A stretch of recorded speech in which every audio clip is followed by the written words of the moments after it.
بني إسرائيل كم آتيناهم من آية بينة ومن يبدل نعمة الله من بعد ما جاءته فإن الله شديد العقاب. زين للذين كفروا الحياة الدنيا ويسخرون من الذين آمنوا والذين اتقوا فوقهم يوم القيامة والله يرزق من يشاء بغير حساب. كان الناس أمة واحدة فبعث الله النبيين مبشرين ومنذرين وأنزل معهم الكتاب بالحق ليحكم بين الناس فيما اختلفوا فيه وما اختلف فيه إلا الذين أوتوه من بعد ما جاءتهم البينات بغيا بينهم فهدى الله الذين آمنوا لما اختلفوا فيه من الحق بإذنه والله يهدي من يشاء إلى صراط مستقيم. أم حسبتم أن تدخلوا الجنة ولما يأتكم مثل الذين خلوا من قبلكم مستهم البأساء والضراء وزلزلوا حتى يقول الرسول والذين آمنوا معه متى نصر الله ألا إن نصر الله قريب. يسألونك ماذا ينفقون قل ما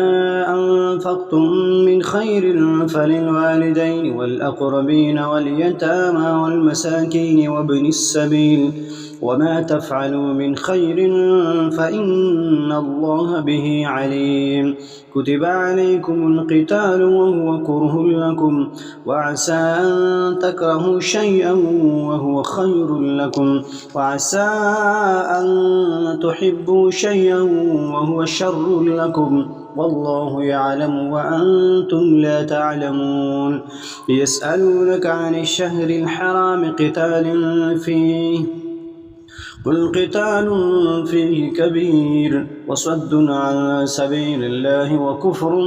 به والمسجد الحرام وإخراج أهله منه أكبر عند الله والفتنة أكبر من القتل ولا يزالون يقاتلونكم حتى يردوكم عن دينكم إن استطاعوا ومن يرتد منكم عن دينه فيمت وهو كافر فأولئك حبطت أعمالهم في الدنيا والآخرة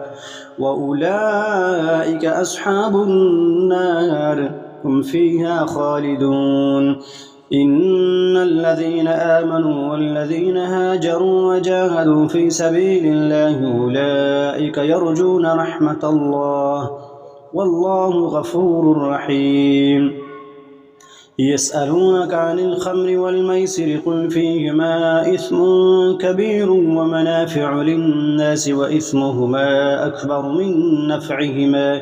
ويسألونك ماذا ينفقون قل العفو كذلك يبين الله لكم الآيات لعلكم تتفكرون في الدنيا والآخرة. ويسألونك عن اليتامى قل إصلاح لهم خير وإن تخالطوهم فإخوانكم والله يعلم المفسد من المصلح ولو شاء الله لأعنتكم إن الله عزيز حكيم.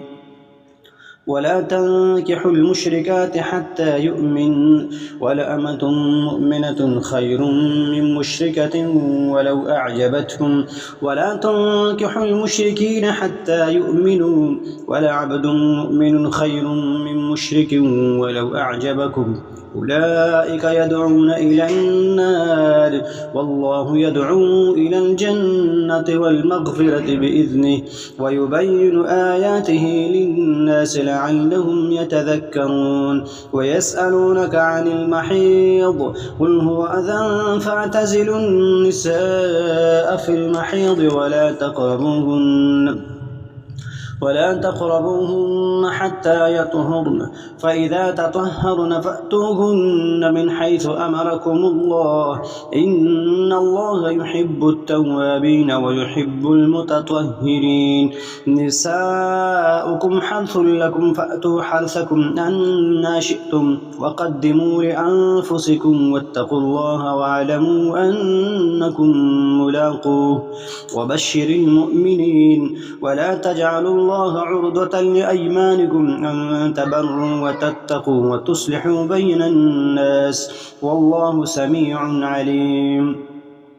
لا يؤاخذكم الله باللغو في أيمانكم ولكن يؤاخذكم بما كسبت قلوبكم والله غفور حليم للذين يؤلون من نسائهم تربص 4 أشهر فإن فاءوا فإن الله غفور رحيم وإن عزموا الطلاق فإن الله سميع عليم والمطلقات يتربصن بأنفسهن 3 قروء ولا يحل لهن أن يكتمن ما خلق الله في أرحامهن إن كن يؤمن بالله واليوم الآخر وبعولتهن أحق بردهن في ذلك إن أرادوا إصلاحا ولهن مثل الذي عليهن بالمعروف وللرجال عليهن درجة والله عزيز حكيم الطلاق 2 مرتان فإمساك بمعروف أو تسريح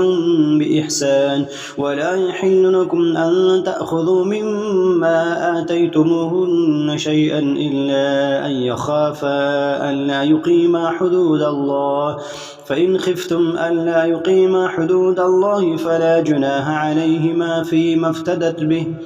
تلك حدود الله فلا تعتدوها ومن يتعد حدود الله فأولئك هم الظالمون فإن طلقها فلا تحل له من بعد حتى تنكح زوجا غيره فإن طلقها فلا جناح عليهما أن يتراجعا إن ظنا أن يقيما حدود الله وتلك حدود الله يبينها لقوم يعلمون وإذا طلقتم النساء فبلغن أجلهن فأمسكوهن بمعروف أو سرحوهن بمعروف ولا تمسكوهن ضرارا لتعتدوا ومن يفعل ذلك فقد ظلم نفسه ولا تتخذوا آيات الله هزوا واذكروا نعمة الله عليكم وما أنزل عليكم من الكتاب والحكمة يعظكم به واتقوا الله واعلموا أن الله بكل شيء عليم